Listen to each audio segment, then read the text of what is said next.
Hello there. We are going to be talking about chapters 5 and chapter 6 on this video. And beginning with chapter 5, we are going to be discussing how to put together your resume, your letter of application, and some interviewing tips. I think this chapter is one of the most applicable chapters that we will discuss because everyone who is in the work world at some point is going to have to put together a resume and the things we're going to be discussing if you haven't already. Most of you are working adults, so you have probably already created several resumes and letters of application throughout your career. And we're just going to be talking about some ways that you can improve that and maybe spiff up that resume just a little bit.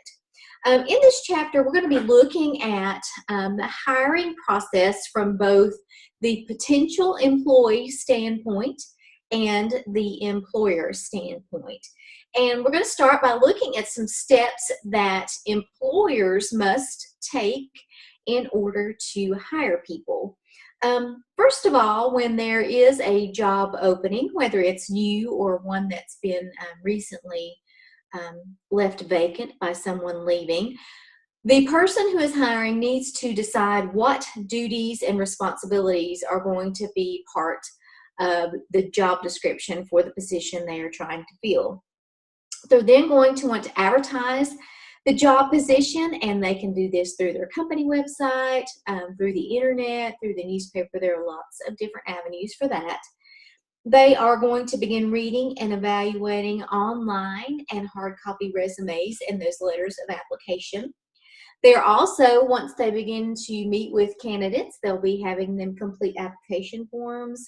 They'll be requesting further information from potential candidates. They'll be interviewing, and then they will finally offer the position to the most qualified candidate.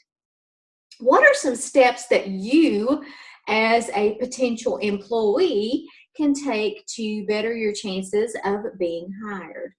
First of all, you need to analyze your strengths and restrict your job search. Second, look in the right places for a job. Third, prepare a resume. 4, write a letter of application. 5, fill out a job application. And then finally go to an interview. So first, let's look at analyzing your strengths. The truth is, you will not be qualified for every job. So you need to be specific when you are looking through potential job opportunities. Make an inventory of your most significant accomplishments in your major, if you're someone who hasn't had a lot of work experience, or on the job. If you've been in the workforce for a while, you should have some accomplishments that you can include. Decide which specialty within your chosen career appeals to you the most. What are the most rewarding prospects of a job in your profession? What are some of the greatest challenges you face in your career today or will in 5 years? And think about which specific companies or organizations have the best track record in hiring and promoting individuals in your particular field.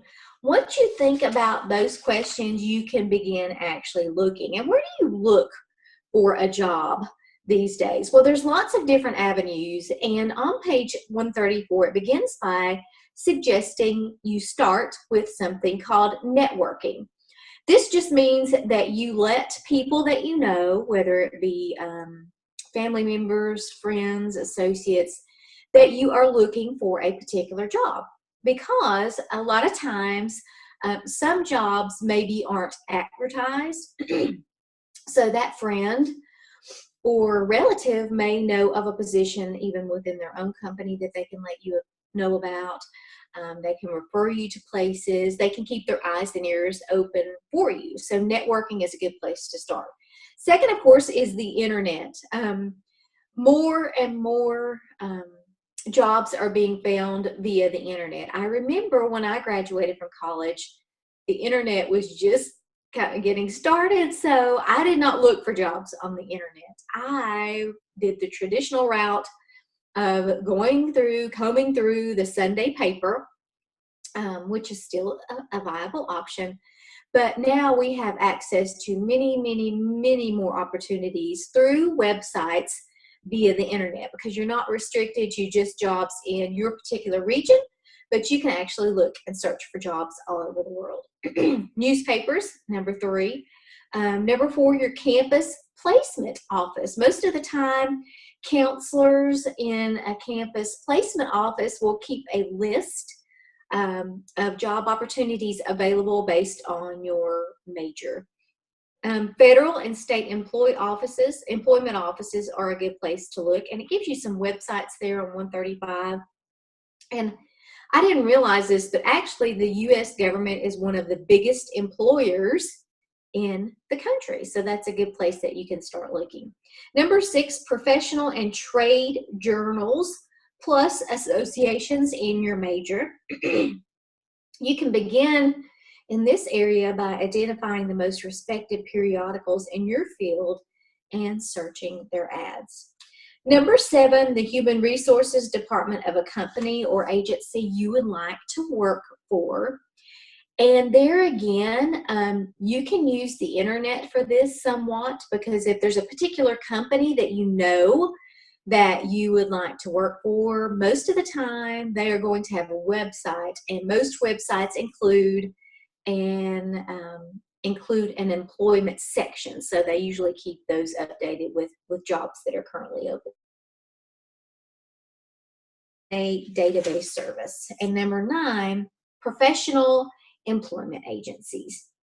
Okay, let's look now at how you begin to prepare your resume. And you know that I ask that you send me a copy of a resume. It didn't have to be perfect or completely up to date. I just wanted a copy of a resume that you had used previously. So if you haven't done that, please do that as soon as possible. But the reason that I ask you for that is because you are actually going to be putting together a resume as one of your assignments this coming week.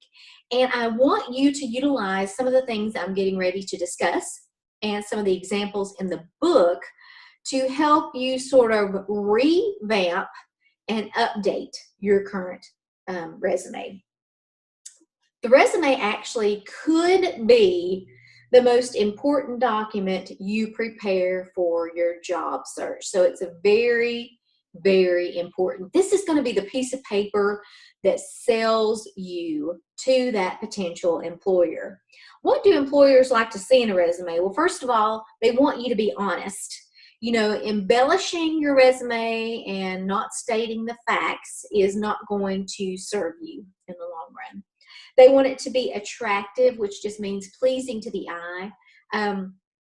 You know, and a potential employer is going to look at your resume as a reflection of you. And if it's sloppy and not appealing to the eye, then it almost sends that potential employer the message that maybe you are sloppy, you don't put a lot of time and effort into your work.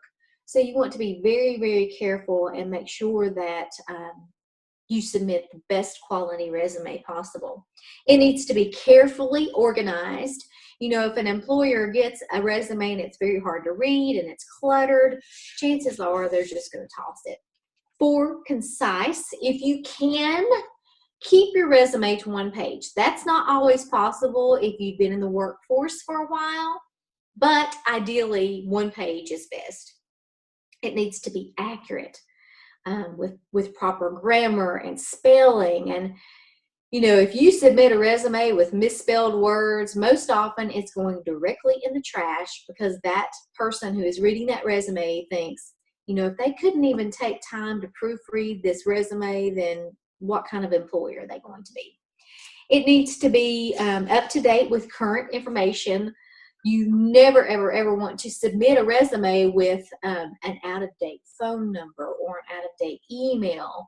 It just reflects poorly on you. And then last is relevance.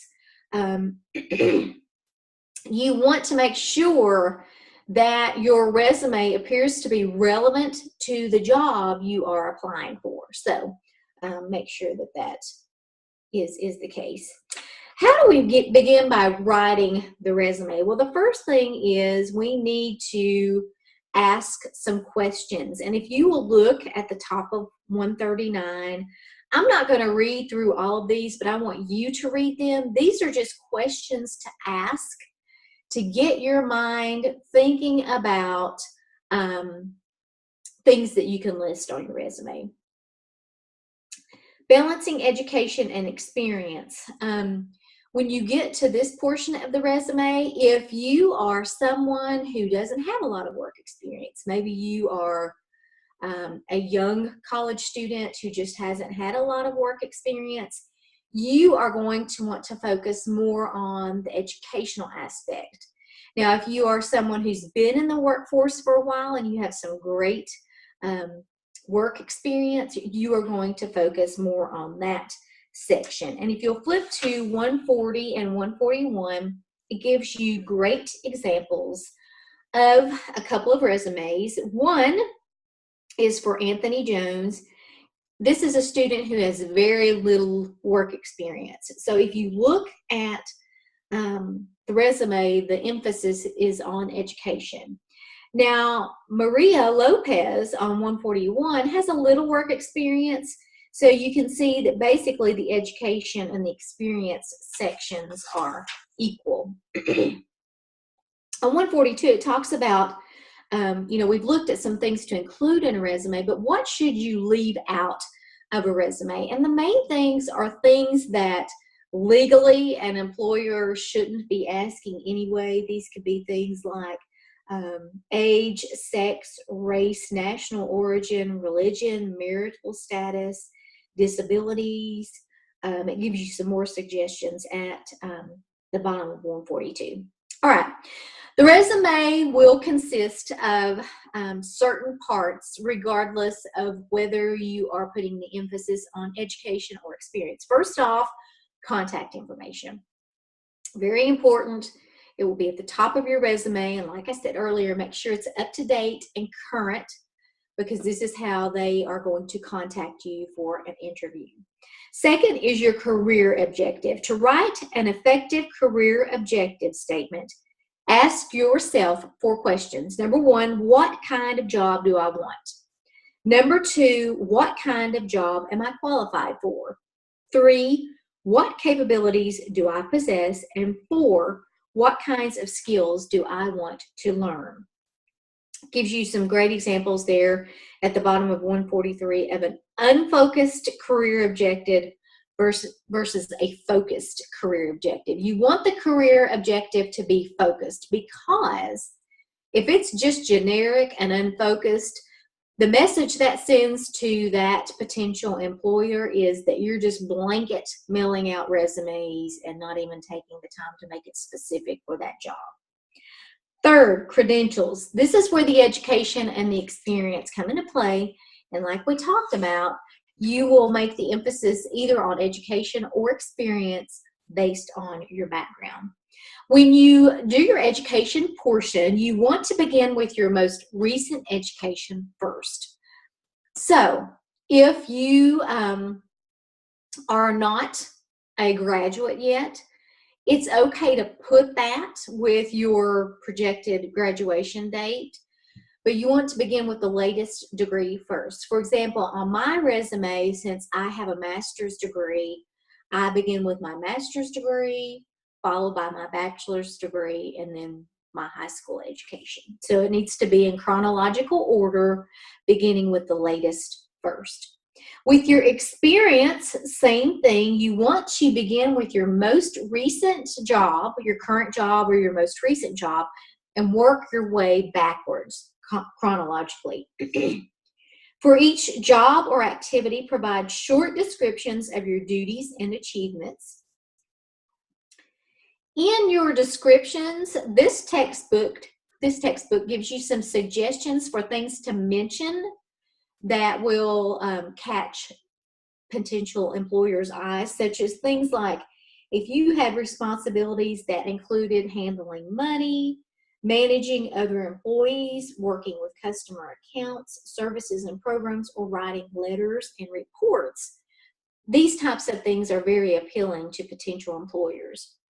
And it says on number 4, if you've been a full-time parent for 10 years or a caregiver for a family member, indicate the management skills you developed while running a household. Just because maybe you've not worked outside of the home doesn't mean that you don't possess some management or even clerical skills that can be used in the workplace.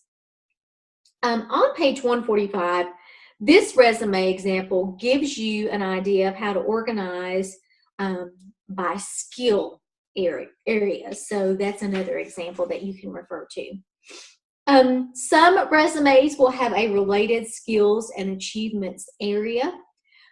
These are just things like whether or not you speak a second or third language, maybe specific certificates or licenses you hold. Computer skills, it's important to list those if you have those, because a lot of jobs, especially jobs within an office setting, require that you have certain computer skills, maybe Excel, different programs there. Honors and awards, you can list any civic or academic awards, so think back through those. And then references, you have 2 options. You can simply say, and this is what I do, references available upon request, or you can list some references. I choose to do references available upon request because it's very, very important that if you list someone as a reference, you need to give them a heads up that someone may be calling, that you've applied for a position. So I only provide references if they're asked for. There are 2 primary ways that you can put all of this information together in a resume. One is chronologically, beginning with the latest and working your way backwards chronologically, or by function and skill area. And if you refer back to Dora's resume on 145, she is, of course, by skill area. Let's see here. Let's flip on over to page 148 and talk a little about the online resume. This is more and more common, and an online resume is different from a traditional resume because it's being submitted online, and it's very important that when you send an online resume or submit it, that it's in a format that the person can easily read. So there on 148, it gives you some good guidelines of what format to have that in, how to save it, things to avoid, so you can read through those on your own. On 149, it actually gives you an example of an online resume, and it's different. It's laid out differently from the traditional resume, so look through that. You want to make your online resume search engine ready, and you do this by listing key words in your resume, and this helps your chances of actually getting an interview. It says, don't be afraid to use shop talk or jargon in an online resume. Use keywords to head and connect sections or categories of your resume, and replace action verbs found in conventional resumes with keyword nouns on the right. And it gives you examples there at the bottom of 150. It's important that when you are submitting an online resume that you test it before you send it. So either what I recommend is sending it to a friend and making sure that they can open it easily without any problems before you submit it for real. You need to be careful when you are submitting an online resume, just not to, don't include personal information, which is information I wouldn't think you would include anyway, but, private information, social security numbers and dates of birth and all that. Make sure that you are not including that. Okay, we've looked at resumes. Now let's look at our letters of application. Your letters of application, the primary goal is to help to get you the interview and ultimately the job. And what the difference between your letter of application and your resume is that your resume lists all the facts and information about you. The letter of application is basically selling yourself to make that employer want to look at your resume. And a good way to do that is to use verbiage that the employer has used in their ad.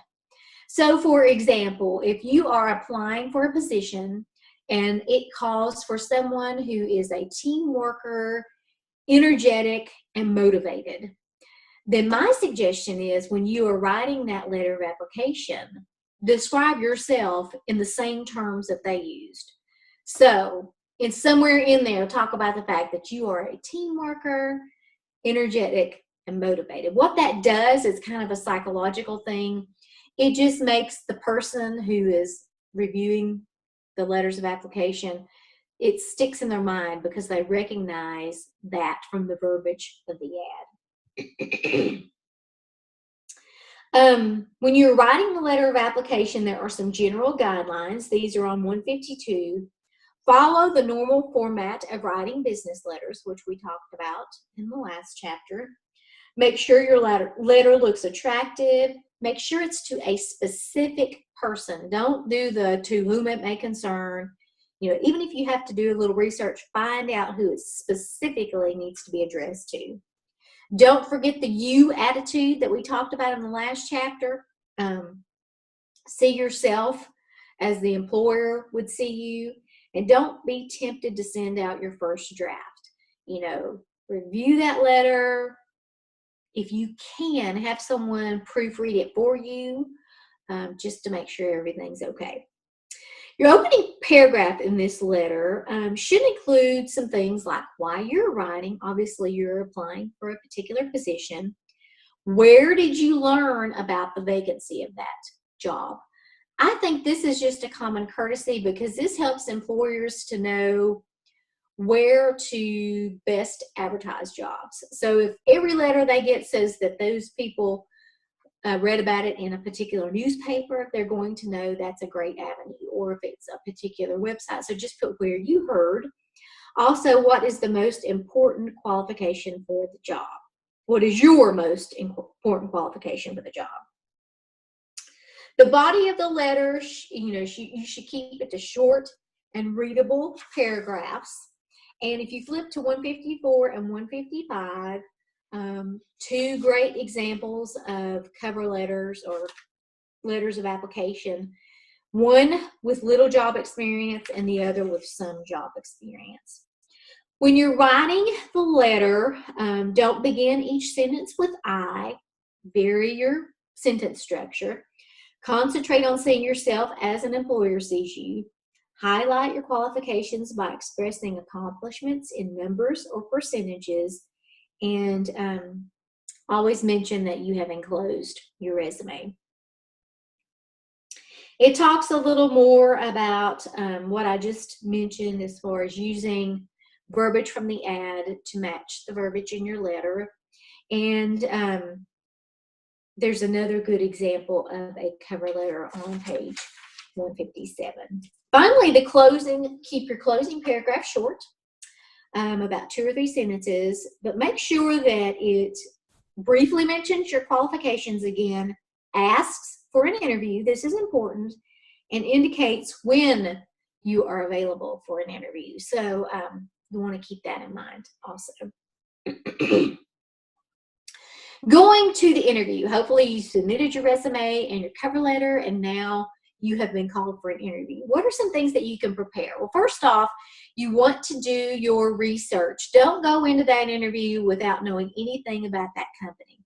So research the company. This is very easy to do. Almost every company has a website. You can go on there, read about their background, their history. That's very important.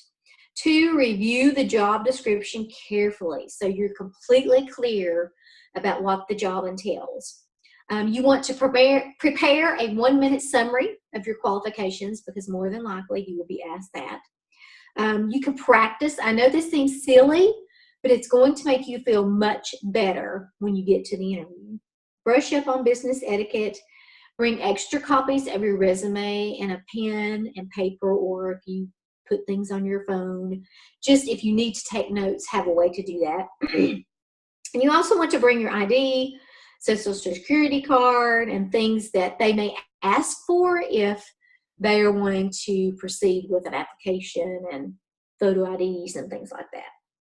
What are some of the questions that you can expect?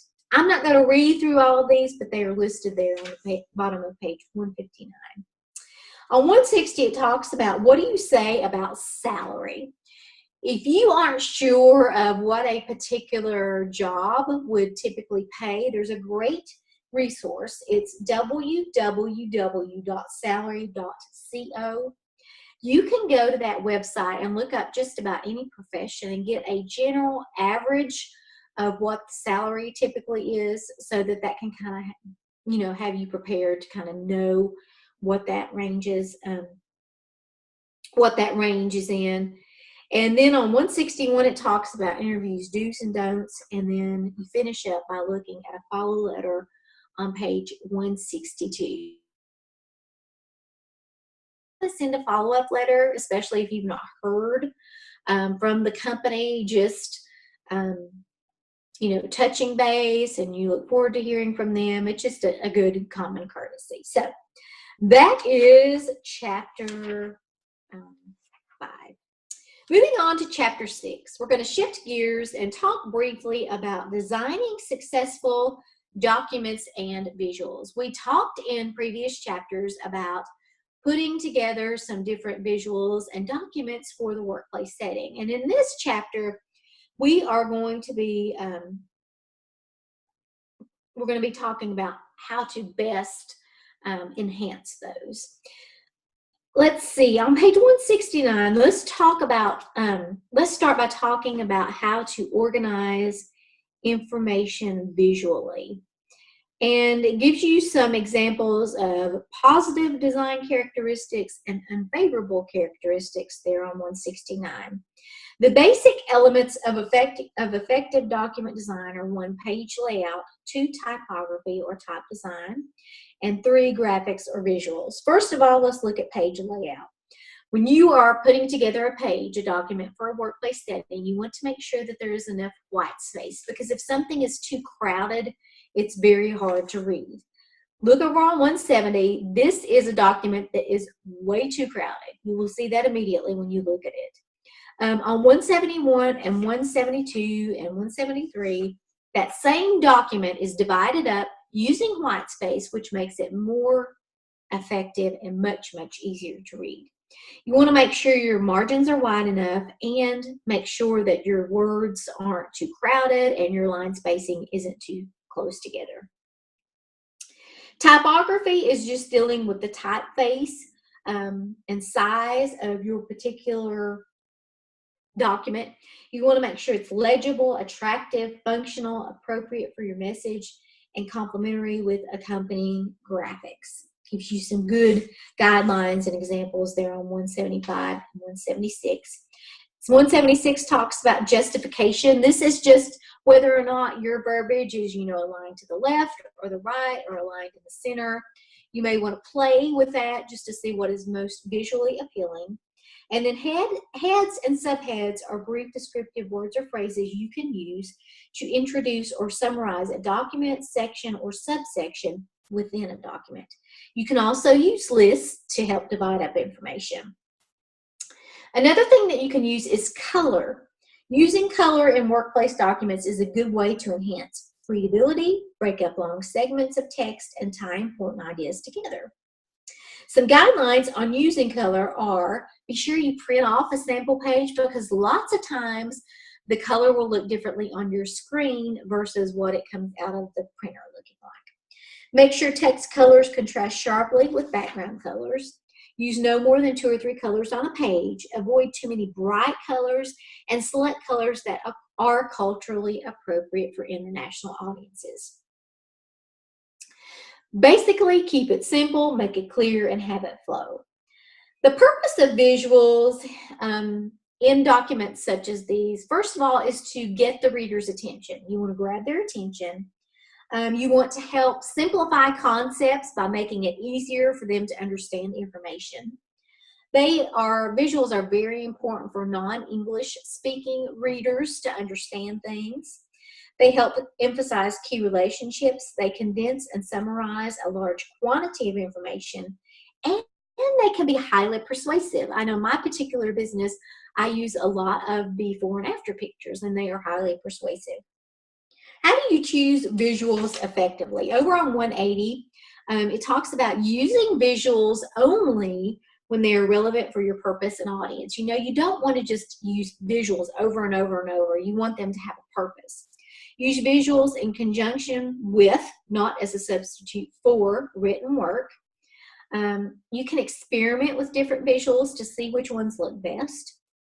Be prepared to revise and edit visuals. Always use high quality visuals and consider how your visuals will look on the page. Some guidelines about inserting and writing about visuals are to first identify your visuals. So when you have a visual included in a document, there on 181, it gives you a guideline for how to identify each visual. Insert visuals appropriately. Introduce your visuals. Interpret your visuals. Give your readers some information about each visual. And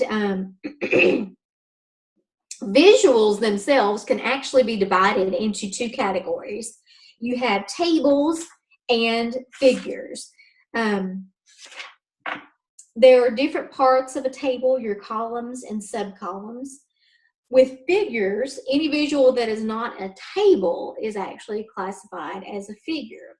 This particular book discusses line graphs, circle or pie charts, bar charts, organizational charts, flow charts, pictographs, photographs, and drawings.